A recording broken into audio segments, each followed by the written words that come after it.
우리가 모든 일을 시작할 때는 의미가 있어야 돼요. 그죠, 여러분? 그렇지만 오래 가려면 재미가 있어야 돼, 재미. 아줌마는 왜 미용실을 많이 해? 이렇게 저한테 얘기하는 거예요. 그래서 제가 대답을 못했어요. 너무 당황스러웠어요.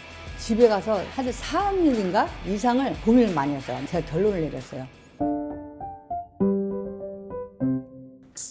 대표님 안녕하세요. 안녕하세요. 네, 대표님 채널을 보는 분들이 또 사업에 관심이 너무 많으세요.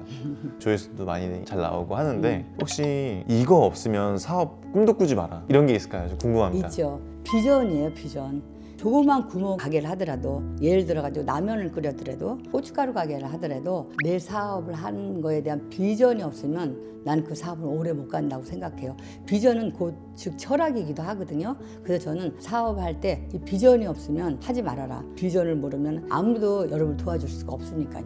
근데 비전이 있기 위해서는 내가 왜 이 일을 해야 되는지도 명확한 게 있어야 되겠네요. 이 일에 대한 철학이. 그렇죠.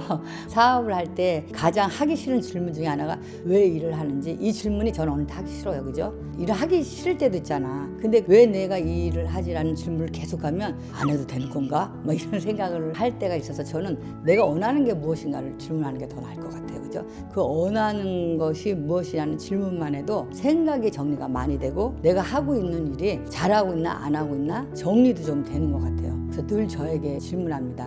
네가 원하는 게 무엇이냐? 그래서 그 원하는 것을 비전을 만들어 보는 거죠. 그것이 저는 진정한 비전이라고 생각해요. 근데 내가 원하는 것도 아닌데 남들이 이거 굉장히 좋대, 이런 비전. 그래가지고 뭐 세계 최고의 회사가 되겠습니다, 막 이런 가슴 떨리지 않는 비전은 비전이 아닌 것 같아요. 근데 비전 그러는데 그 비전이 한낱 액자와 같다, 이런 건 좀 안 될 것 같아요. 진정한 비전은 무엇이냐? 내 가슴이 설레고 구성원이 설레는 게 진짜 저는 비전이라고 생각합니다. 혹시 그럼 대표님이 처음에 사업을 시작하셨을 때 어떤 걸 원해서 사업을 시작하셨나요? 한 35년 전이에요. 그때 8개인가 이렇게 미용실을 했어요. 제 선배 딸이 밥을 같이 먹었는데 저한테 그때 뭐라냐면 아줌마는 왜 미용실을 많이 해? 이렇게 저한테 얘기하는 거예요. 그래서 제가 대답을 못했어요. 나는 왜 하지? 너무 당황스러웠어요. 근데 나는 왜 미용실 이렇게 많이 하지? 돈 많이 벌기 위해서? 뭘까? 집에 가서 한 3일인가 이상을 고민을 많이 했어요. 제가 결론을 내렸어요. 즐겁게 일하는 일터를 많이 만들어야 되겠다. 이게 오픈하게 된 동기인 것 같더라고요. 왜냐하면 저희가 하는 미용실이 그렇게 일터가 즐겁지가 않았거든요. 손님이 오면 늦게까지 하고 컴플레인도 있고 이직률도 많고 이래서 모두가 행복하지가 않았었어요. 사실 우리 모두가 일터가 행복해야 되잖아요. 가장 중요한 거는 집보다도 우리가 일터거든요. 일터가 행복하면 내 인생이 다 행복한 거예요. 솔직히 말해서 안 그래요? 가장 많이 있는 시간인데 그게 행복해야 되잖아요. 그래, 왜 미용실은 즐겁게 일을 하면 안 되지? 막 이런 게 좀 생겼던 것 같아요. 그래서 즐겁게 일하는 일터를 많이 만드는 게 저의 비전이었었어요, 그건요. 근데 250개 한다 그랬는데 이제 벌써 이제 250개가 가까우네요. 많이 달라졌으니까 개수를 좀 누려야 되지 않나. 비전도 늘 바꾸는 거예요, 그죠?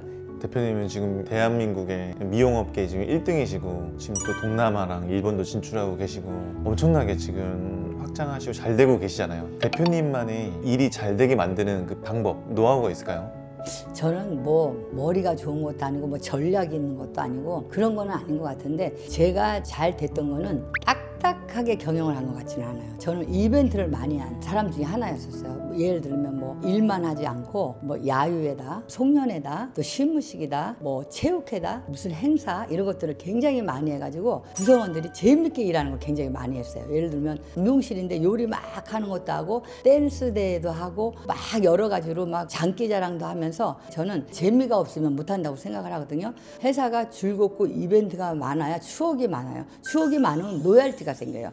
미국에 어떤 회사에 40년 다닌 사람이 있었어요. 제가 물어봤어요. 당신은 그 회사를 왜 40년을 다녔느냐 이렇게 내가 물어봤더니 회사가 물론 좋아서도 있지만 나는 동료들이 너무 좋았다. 동료들하고의 관계가 너무 좋아서 이 회사를 떠나고 싶지 않았다, 이런 얘기를 하는 거예요. 그 얘기를 듣고 나도 그렇게 해야 되겠다. 우리 동료들이 좋아서 안 떠나는 회사, 그렇게 하려면 뭐예요? 재미있고 이벤트도 있고 의미 있는 일도 있고 그렇게 많이 해야 되겠다 생각을 굉장히 많이 했죠. 저는 진짜 생각하니까 이벤트 강이었네, 이벤트 강.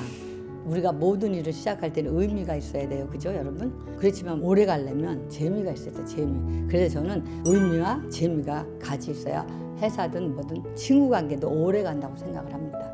혹시 그런 대표님 보셨을 때 사업을 잘하는 사람들의 특징이 있나요? 있지요. 목소리가 크다고 사업을 잘하는 것 같지는 않아요. 작다고 못하는 것 같지는 않는데 어떤 사람이 잘하냐면 상대를 설득을 잘하는 사람이 잘하는 것 같아요. 우리도 이렇게 매장에서 보면 어떤 매장이 굉장히 잘 되냐면요. 직원들 설득을 잘하는 언장이에요. 예를 들어 우리가 목표가 생겼다 그러면 직원들한테 우리가 왜 해야 되는지를 설득을 하는 거예요. 그래서 이게 왜 좋은지 이런 것들 다 설득을 하니까 전부 따라가요. 안 되는 사롱은요 뭐라고 얘기하냐면 내가 말을 해도 말을 안 들어요. 애들이요. 이걸 왜 하는지 모른대요. 그러면서 안 따라 한다는 거예요. 결국은 뭐예요? 사업을 잘하려면요 설득을 잘해야 되지 않을까 생각해서 대통령도 마찬가지잖아요. 국민을 설득을 잘해야 되잖아요. 그죠? 사업이라는 거는 결국 우리가 구성원들을 잘 설득해서 한 방향으로 가는 거잖아요. 그죠? 그래서 여러분들 설득을 잘하는 경영자가 되시기를 응원하겠습니다. 제가. 마지막으로 사업을 꿈꾸는 사람들에게 해주고 싶은 이야기가 있을까요? 사업하는 사람의 가장 중요한 덕목은 저는 뚝심이라고 생각을 합니다. 사업은요 뚝심으로 밀고 가는 거거든요. 그래서 사업을 할 때 내가 뚝심이 얼마나 있는지 어려울 때라도 박차를 가고 갈 수 있는지 이런 뚝심 한번 생각해 보시고 뚝심으로 끝까지 밀고 가는 사람이 사업을 잘합니다. 오늘 영상이 여러분한테 어땠는지 모르겠습니다. 잘 도움되셔서 여러분 성공하시기를 응원합니다. 화이팅!